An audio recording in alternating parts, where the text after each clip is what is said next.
papers, and 3 papers all with the same op-ed, essentially, on their front page. I've not seen something like this before. The Jewish Chronicle, the Jewish Telegraph and the Jewish News all run the same opinion piece under the banner United We Stand, calling out continued perceptions of anti-Semitism in the Labour Party under Jeremy Corbyn. The Labour Party has had, I don't know how many chances to try to fix this issue. It had rolled for some time when Ken Livingstone was accused of anti-Semitism.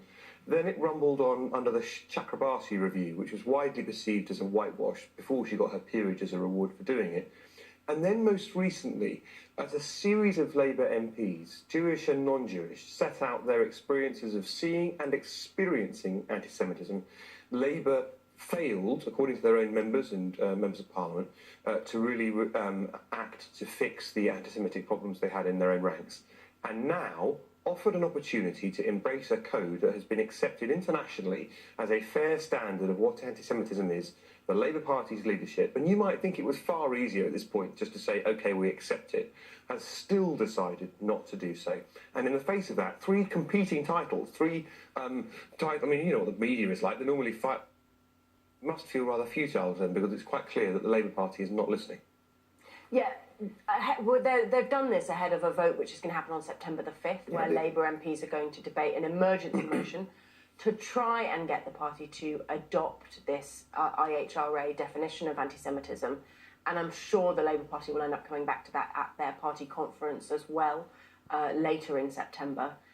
As Alex says, this story just rumbles on, and I think it's pretty crushing, actually, for everybody on the left who finds themselves swept up in an association with anti-Semitism that they do not share. The vast majority of people in this country do not believe that there is anything wrong with being Jewish. We might disagree with the actions of the Israeli government, but that it is not difficult to criticise the actions of the Israeli government without anti-Semitism, without bringing every person either kind of racially or religiously committed to being Jewish into that orbit. And the Labour Party has to fix this. They have to find a way to just accept this international definition so that they can move forward. And an international definition that's been adopted by the government, more than 130 local councils.